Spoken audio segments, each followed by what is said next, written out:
Good morning, ladies and gentlemen. I am Agya, your host for today on behalf of Kamikaze B2B Media. Welcome to the second edition of the Women Influencer Summit 2021 hosted by UBS.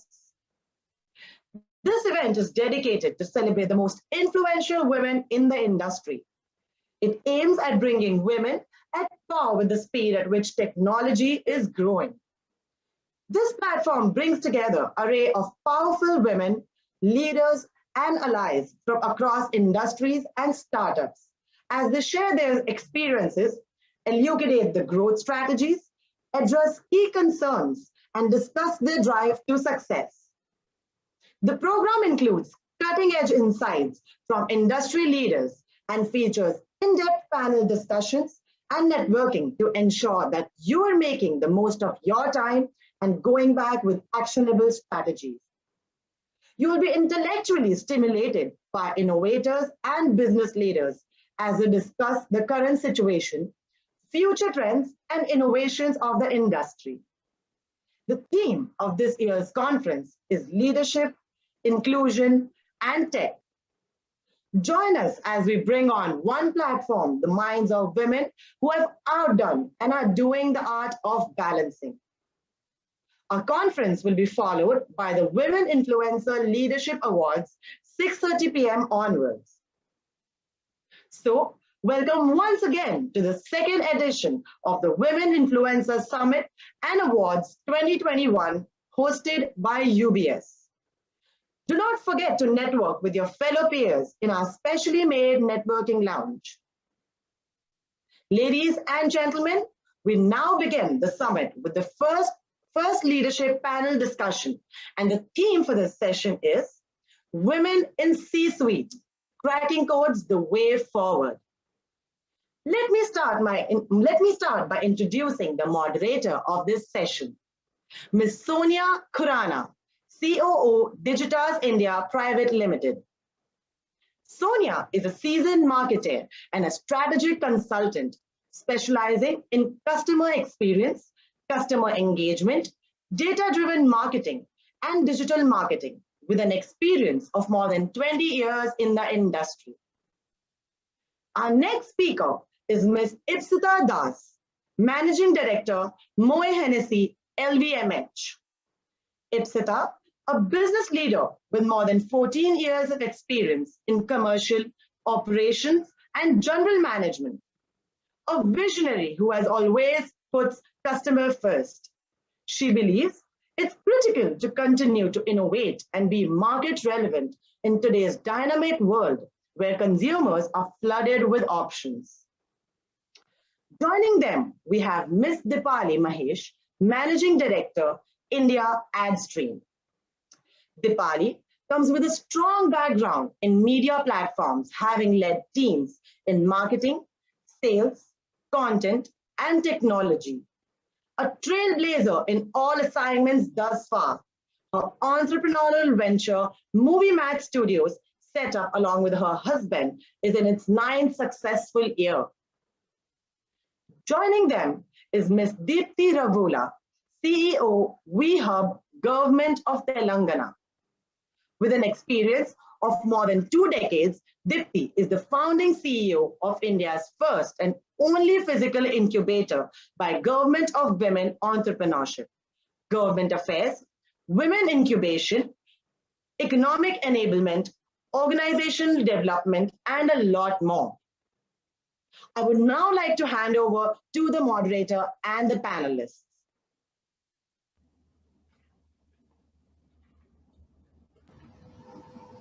Thank you, Agya. Now, hi, everyone. It's lovely to be here amongst a bunch of inspiring women. And it's an interesting and exciting time for women, right? There's been lots of conversations and discussions about women and leadership, both pre-pandemic and during the pandemic. And there have been certain themes that have emerged from those conversations. So I thought instead of sort of dwelling on those themes, I take this opportunity to get a little bit up close and personal with you ladies here, and try and get inside your head and see what makes you tick as women in the C-suite. I think what we may get out of here will be thoroughly inspiring for the viewers and attendees that we have over here. And also, I think we need to be very purposeful in accelerating women leaders. And sometimes it's the softer aspects that get missed in the conversation. And at the end of the session, if there are three things that we can give to the people who are watching this, it'll be great. The three things being, understand sort of the headspace of successful women, what goes inside our heads, some insight into how we handle difficult situations when they come up, and I think the third part is sort of the inspiration that drives us forward. So without going on about this, I'll dive straight into the first question. All of us have got lots of advice as we have embarked on this journey. I've got plenty for sure. There are some pieces of advice that I've picked up, some I said, let it be. But I want to go around the room and see if there's one piece of advice that you can share that has stood you in good stead as you have embarked on your leadership journey. I'll start with Merlin, if you can share, and then we'll go around. Can't hear you, Merlin. Okay, technology challenges as always. First of all, I would like to thank my fellow women panelists for being here. I know we are all running, very, very tight schedule. So thank you for taking time off and sharing your experiences with us. So what's the one advice that has stood me in good stead? I think as women, we need other women to propel us. And in my life, it's always been my mother who's kind of been that force right from the beginning, right? So she's my Yoda. And one of the things that she's taught me and my sister, so we are a family of just two sisters, is that whatever you do, throw yourself 100% into it. That is something which I have tried to do both in my personal life and in my professional life, sometime at the peril of tiring myself out. And that's something that I have learned over the years, how to kind of manage the 100%, because there could be other people contributing to that 100%. And it's not only about you, right? So I think in the spirit of may the fourth be with you, it is do or do not. It cannot be let us just try. Wonderful, wonderful. On that note, let's find out, Ipsita, if there's a Yoda in your life. Thank you everyone again. I'll start with that, and thank you, Sonia, for that very interesting question, because I think we all have that one or two pieces of advice that have stayed with us. And I think for me it came very early days of my career from my then manager, who said, Ipsita, you need to learn yourself to be redundant, right? And always find the time to do something new and innovative, how much ever pressure you are in. And that is something you can only do when you are surrounded with good talent that's better than you. And I think I've carried that all along, and I think it has helped me not just focus on the big picture, but and not just in terms of planning succession as we move on to new roles in our career journey, but it has also helped me to grow myself. When you see talent around me being brighter than me, it's just continuous learning that's going on. And I think what the takeaway from all of this for me has been the unlearning is as important as learning, and that happens when I'm surrounded by good talent. Yeah. So yeah, I think that would be one advice that has stuck with me all along. Fabulous, fabulous. Deepti, you? Good morning, and it's a pleasure being here. So thank you for the very good question. The best piece of advice, actually there are two. One is that this was when I was working, when I was just starting my career in the Valley, and I was working 16, 18 hours of the day, right? And then I was talking to my colleague who is an ex-Olympian, and I was telling him that it's so stressful, etc., etc. And I feel, all this work and it's getting to me. He only told me one thing. So, you always treat your I mean, this is a little bit, I didn't understand it then, but he only told me that, focus on growing. And he told me one thing: always treat your current job as your future ex job. So keep yourself, preserve yourself and learn. What are you gaining every day? What are you learning every day? Something that you need to do. That is one amazing piece of advice, because after that, he also said, this is my wife is my future ex-wife, and they've been married for over 40 years already. So I kind of like, he put some humor in it. But the second thing advice, which is also very important, and that is something I carry with me every day, is that every morning, we all go to work. We are all career driven people. And the first question I've been told to ask myself is, why are you starting your day today? What are you going to do at work? So if I can find the answer to this why and what, and that actually drives me through the day. And I think it also gives some time for understanding where in our life we are. So these are the two things. And that I guess hope that especially more so in these times, right? That piece of advice, the last piece of advice, gets you to think thoroughly through things. Yes, these are two things which are amazing in my life. And I mean, I always tell my new hires also that think of this current job as your future ex job, and they're like, what? So, but then yeah, it's a little bit of an orientation. A little bit to what Ipsita said, try and be redundant, right? Yeah, so lovely. Dipali, what's your best piece of advice? Well, I'm just overwhelmed to be with fellow achievers like you. Of course, thank you for having me here. Firstly, there's one piece of advice that stuck with me. This is a quote by Susan Wojcicki, the CEO of YouTube. She always mentioned about looking for opportunities, and when you look for opportunities, don't expect them to come in this very nice, sweet box, wrapped up for you with a bow on top. They're not the nice ones. They're not an opportunity. So always look for opportunities which are messy. Okay, they will be messy, they will be risky, they will be challenging. So I think what has stuck with me is that part that I've always looked outside of the ordinary. Things that are not really looking very straight and simple. And if you kind of go for those challenges, you will always see that you will grow in some sense. You will never, and in the second piece of advice is, you never fail. You either grow or you learn, or you learn. You never fail, right? So taking up a challenge is in itself a learning curve for you. So pick up the ones that are messy, risky, very challenging, and that's exactly what I'm tried doing in life.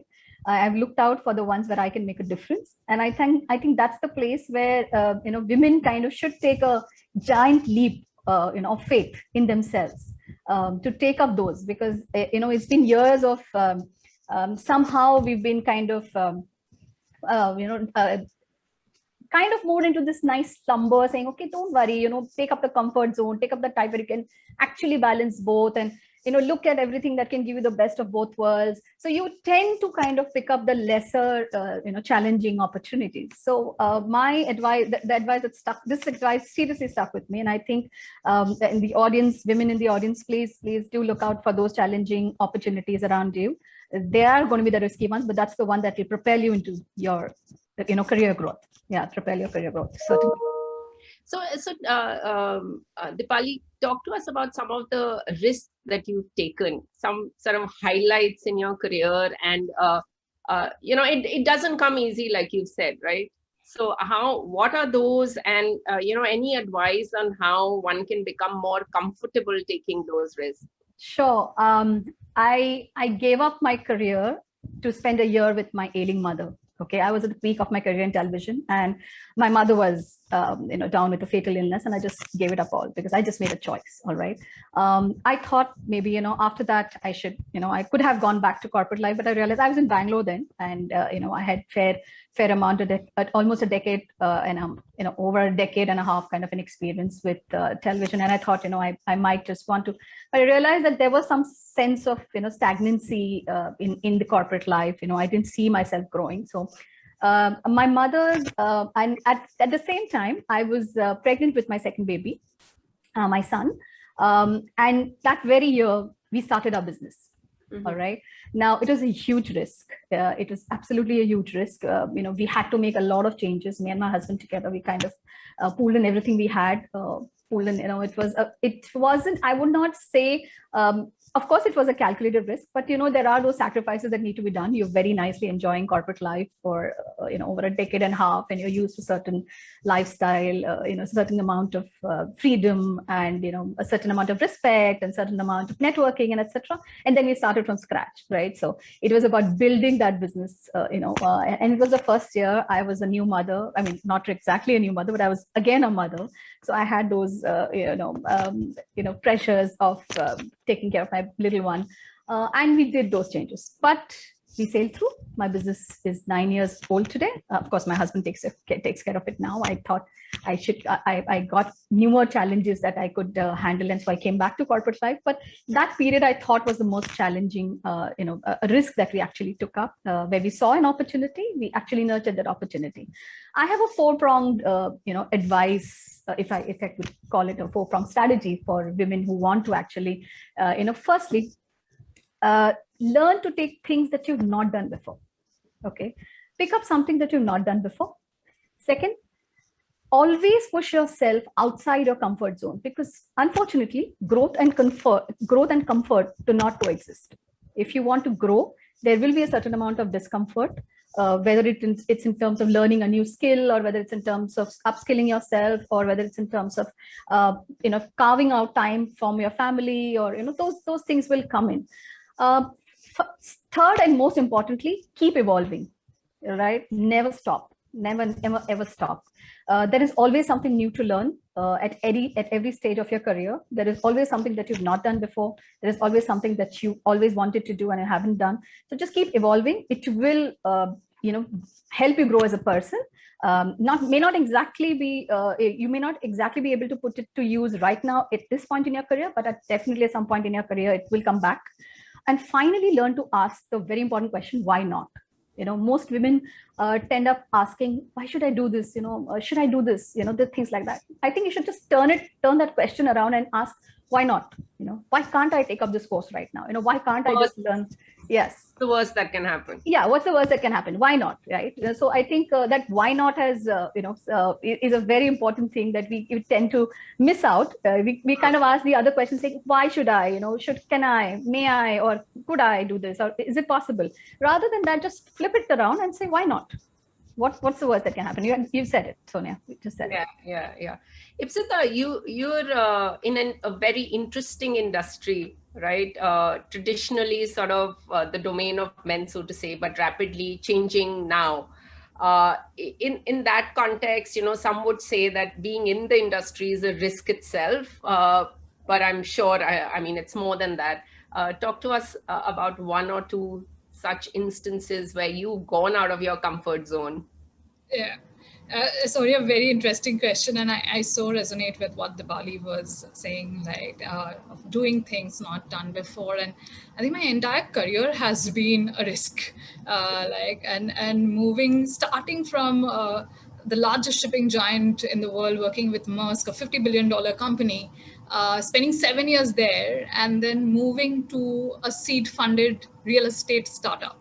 And that no one knew of, Housing.com, right? And from there to going to Uber to set up operations in India and launching cities in India, launching future mobility options in India.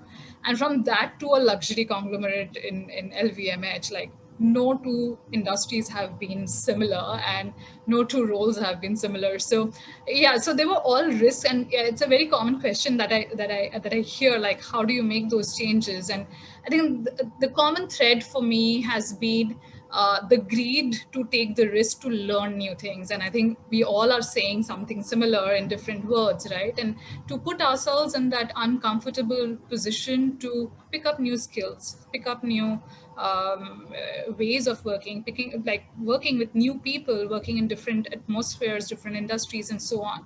Having said that, I think while all of this came with a risk, but there was one long thread of commonality across all. And that's what made me comfortable taking those risks. And that was the commonality of the art of building a business. Irrespective of the industry, the art of building a business which is around creating a common purpose, creating a sustainable business, creating an impact, building teams, creating employment, all of this put together, right? They're common.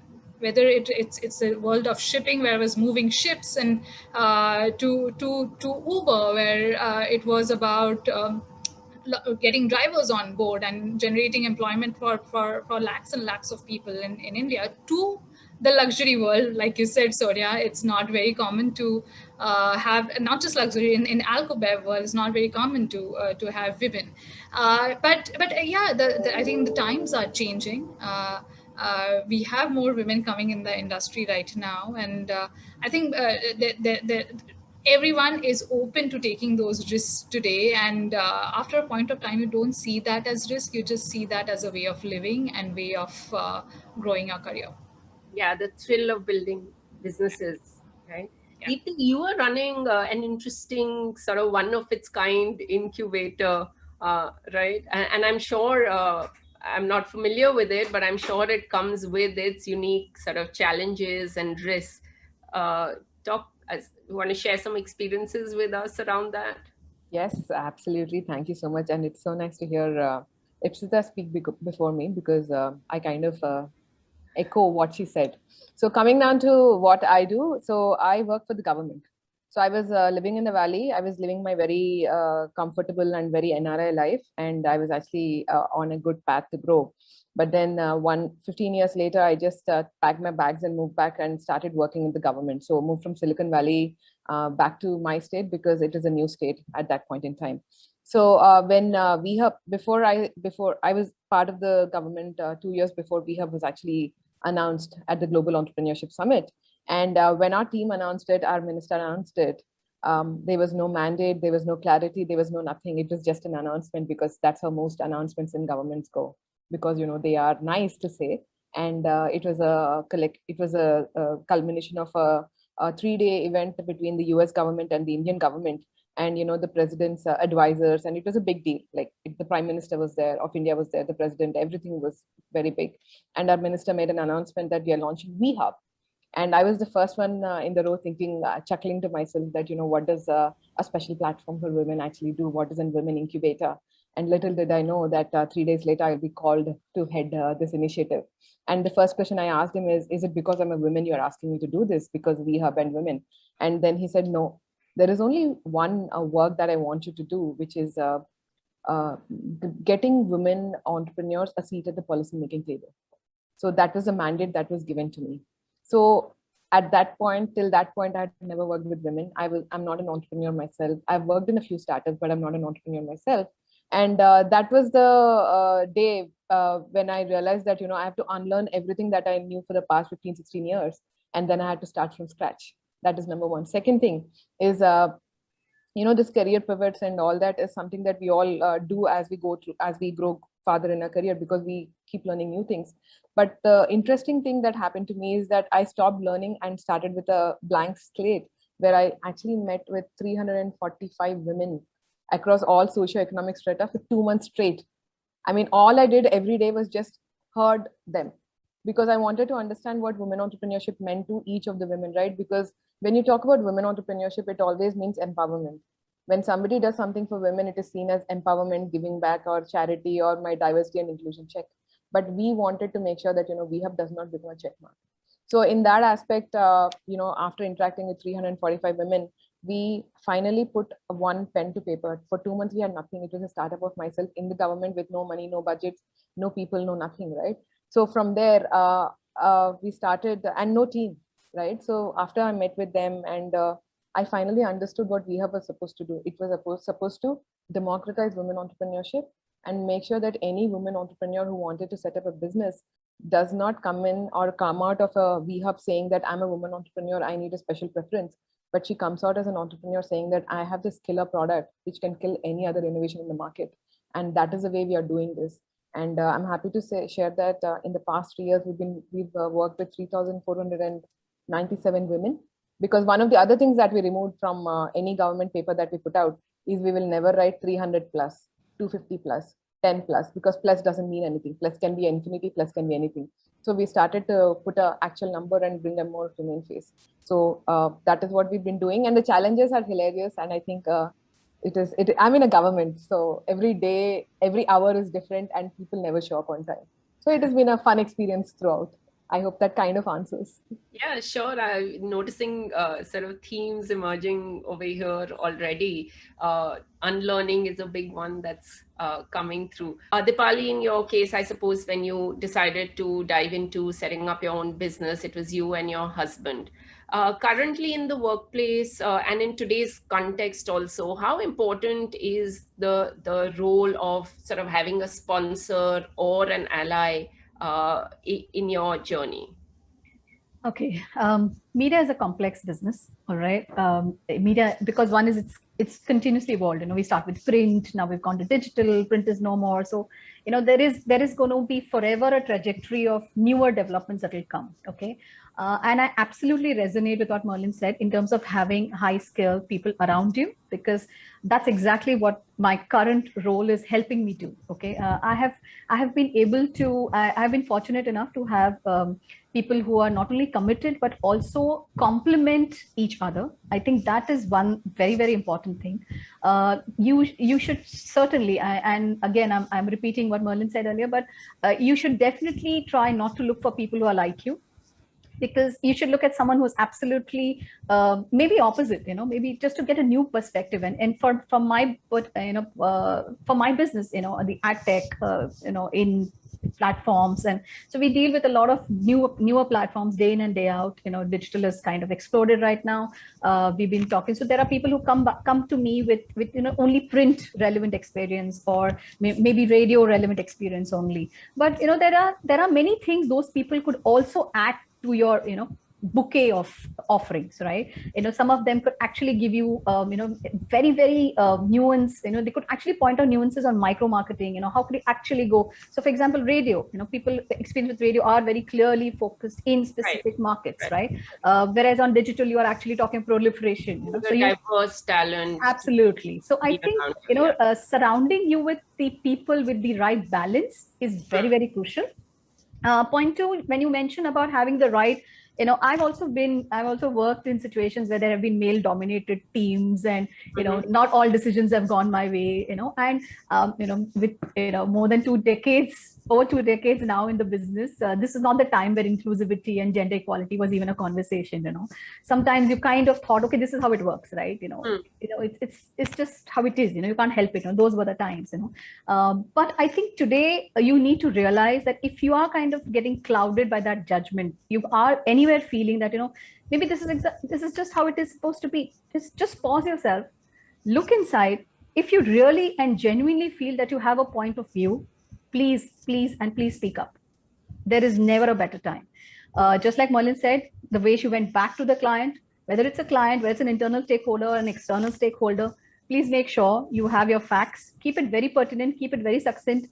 Try to keep the emotions out of it, because that's what they expect you to do. They expect you to kind of, you know, may I, please, could I, you know, I think so, you know. Try not to use those words, especially, you know, these are very smaller things, but believe me, it actually makes a very deep impact on your own confidence and actually about how people perceive you. When you go with your point of view or a perspective, make sure you have your facts and figures. Make sure you're outlining your clear differentiators. You know, how different is your perspective and how is it going to actually benefit? Make sure you speak up. There is never the right moment. The right moment is right here, right now. Do not push it for later. Make sure your voice is heard, even if it does not really bring out the results you expect, but it will definitely improve your own standing and your own confidence with your own team. Right? It could be, I mean, each one is open. And at the same time, as a leader, I think people who are in leadership positions, they should learn to appreciate the same point of view from the team members. I think it's very, very important. A lot of times we kind of decide on the goalpost and then, you know, just work on how to reach that goalpost. I think at times you might just need to redefine that goalpost for all the information that your team is giving you. Be open to learning, and like, again, coming back to learning and unlearning, be open to unlearn some traditional ways of dealing with that particular problem. You know, find a predicament that actually is a mixture of you know, complement that mixture of inputs from everyone around you. And that is why I think, you know, having a team that supports you is an absolute essential today for a leader.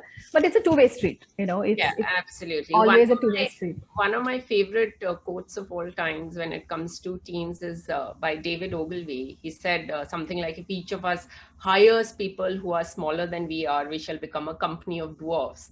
But if we hire people who are bigger than us, we become a company of giants, right? Very true.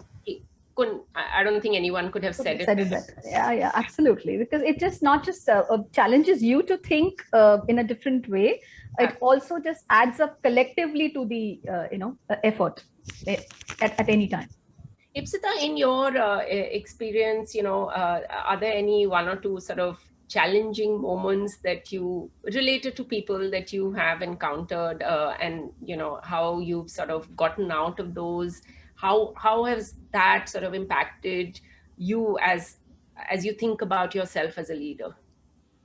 Yeah, so Sonia, I think the situation around us is packed with challenges, and whether it's at work, whether it's at home, and giving examples from my present work life and with COVID, obviously.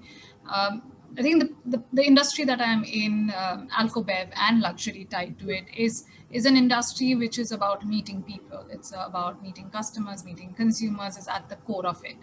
And it's been, 14 months now that none of that is happening. To top that up, we had to shut down business for a few months last year. Business shut down again in April this year because obviously we don't think alcohol is an essential commodity, and it shut down irrespective of what's happening outside with queues lining up the day the retail shops open.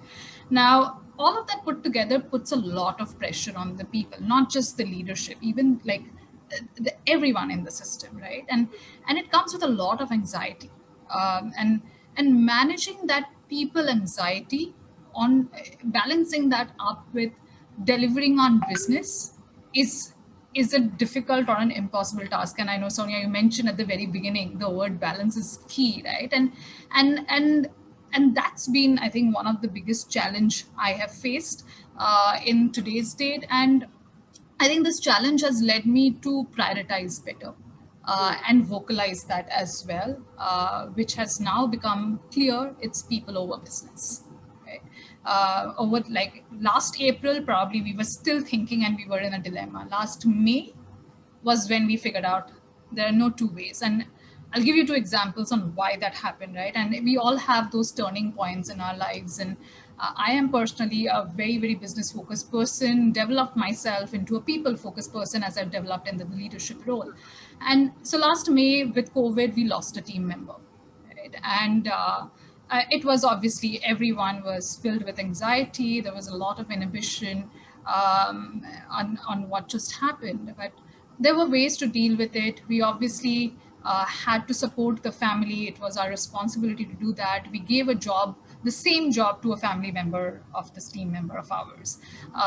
We also tried to create a space that's where people feel cared for, people feel heard, people feel listened to.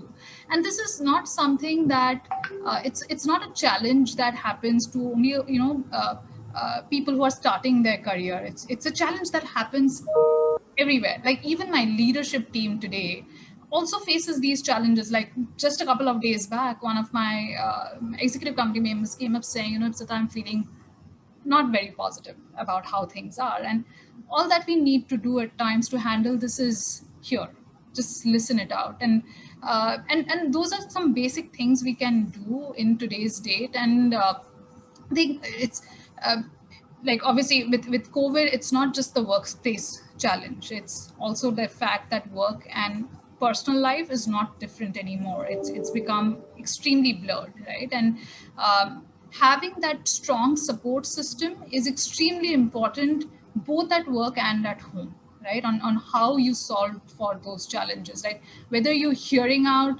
a leadership member who's not feeling positive, or hearing out a team member who's feeling anxious because they lost their peer, or whether it's about even actually, Sonia, going back to the question you mentioned to Dipali, right?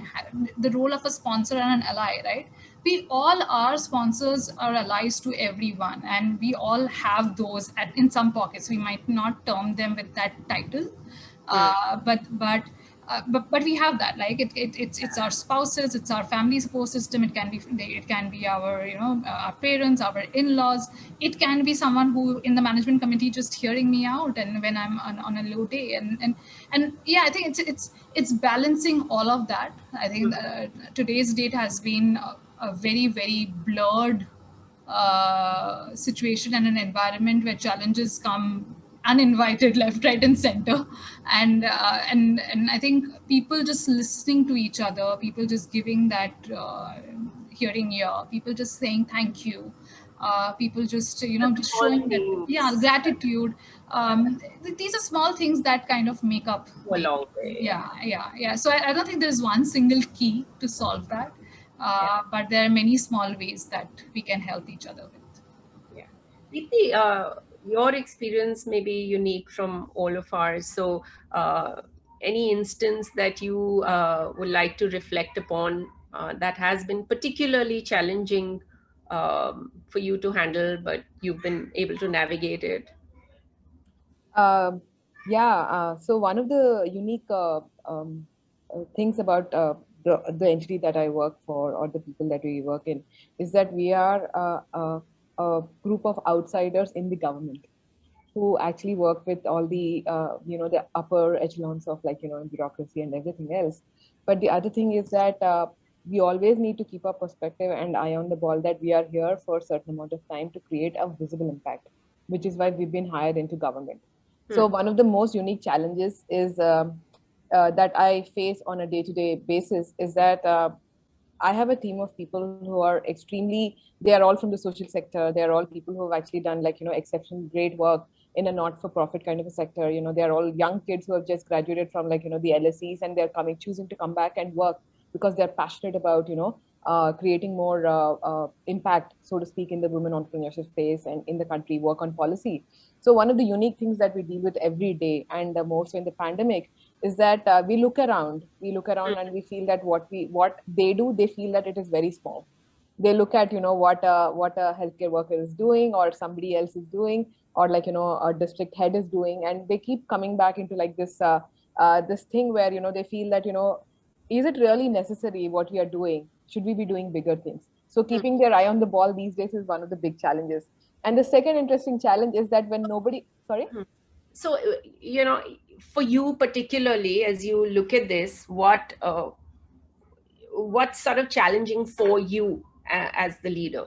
So what is challenging is that when they lose perspective, one of the things that they don't realize is that we work with so many women entrepreneurs, right? These are all women who have actually gone through so many hurdles to actually create an enterprise. And they are facing a lot of issues due to the factors that Ipsita did mention, and all of them actually spoke about, the business going down, revenues going down, the lockdowns, and their employee issues and all that stuff.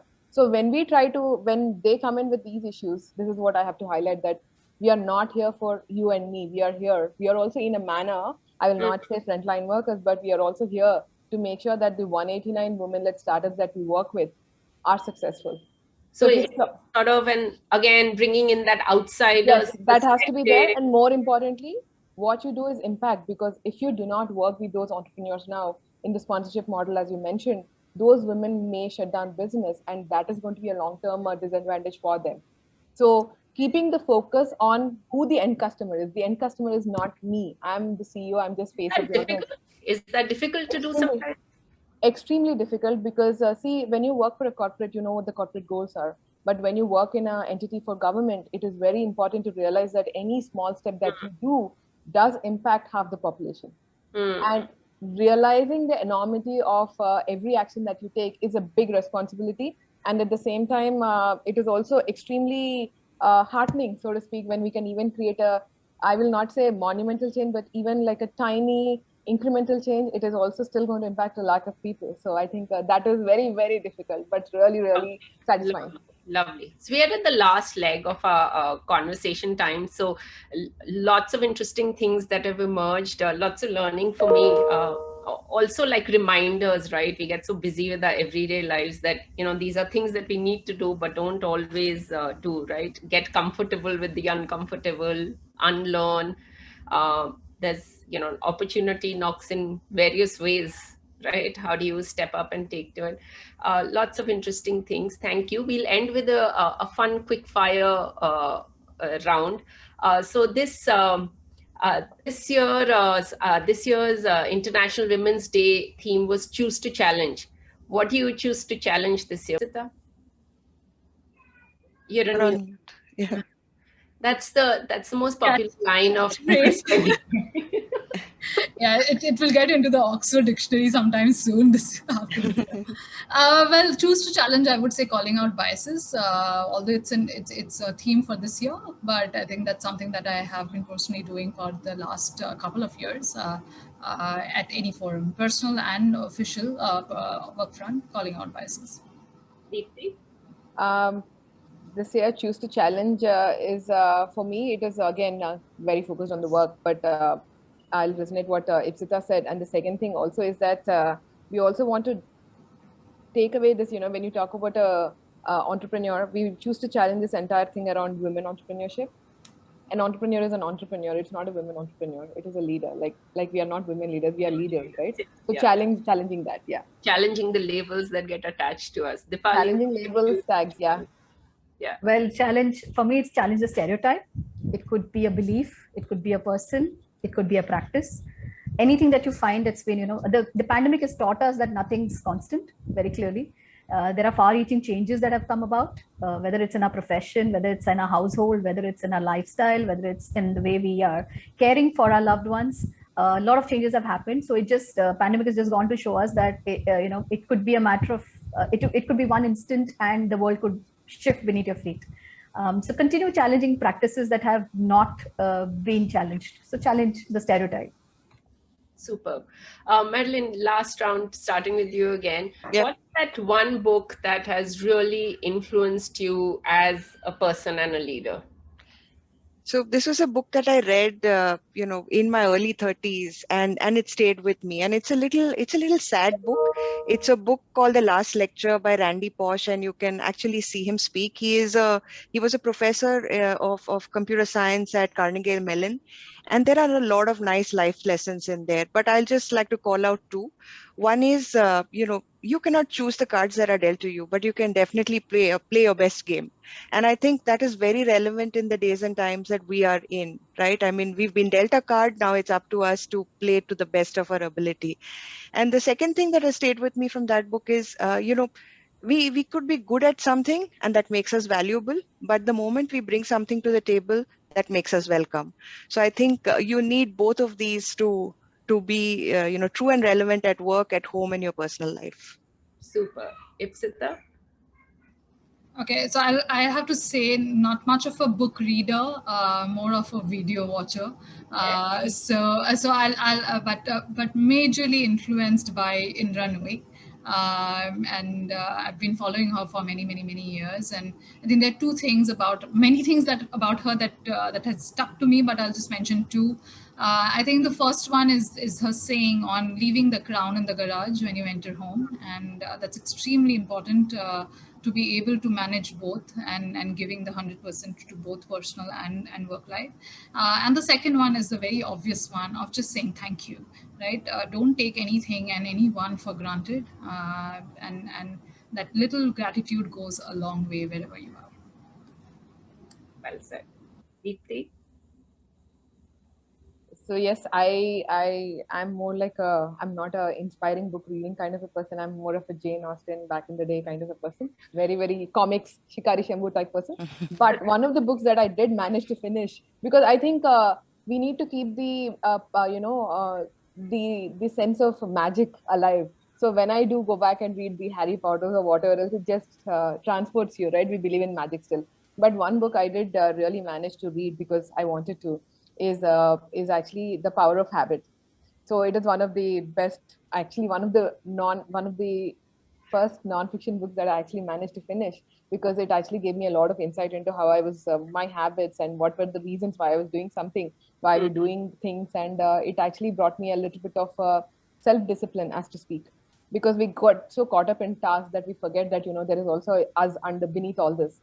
And how do we, discover that is something that this book has actually helped me quite a bit. Yeah, true. I'm also reading a couple of books on habit, and it's really made me think also. Yeah, yeah. Agreed. Dipali? Anytime Sheryl Sandberg's Lean In, for two things. The one point that stuck in my head was it takes a village to bring up a child. You know, a lot of us women tend to think that it's only us all the way. You know, I have to do this for my child. I have to do this for my child. You know, you just have to realize it's a whole contribution of a lot of people actually. And if you just let them contribute, you just find life becoming much more easier for you. That's one thing that stuck with me. Second, and unfortunately, one of the reasons I like the book is because she has brought such pertinent instances that I'm sure a lot of people in the audience and whoever's watching this live show today will have at least one instance in that book that they can relate to or has happened to them already. All right, that's why it becomes more popular in terms of reading. You know, it's very easy on reading. It's not very difficult.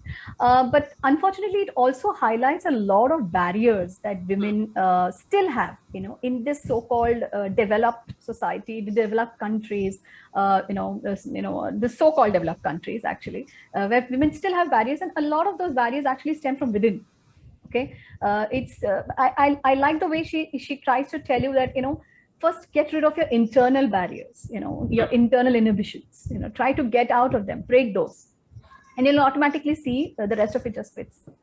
Yeah, true. I think the book that Deepti was alluding to about habits and what yours, I think some of those techniques and things also help you understand sort of your sense of identity and what's coming in the way. So this is a wonderful selection. I'll end with mine. One of my all-time favorites is Brené Brown's Daring Greatly, which is all about how do you sort of accept your vulnerability and show up with it. It took me a long time to go through it, but it's really, really inspirational. So if you ever guys have a chance, give it a listen, audiobooks or read it. But on that note, thank you so much. It's been lovely, absolutely a pleasure talking to all of you. Thank you. Thank you, Thank Sonia, you. for Thank being a you. wonderful and patient moderator. Thank you so much, everybody else. Look forward to staying connected. Thanks, Forum. And thanks, everybody else at Kamikaze. Yeah, thank Over you. to you, Thank you, Agya. ladies. Thanks, Agya. Bye-bye.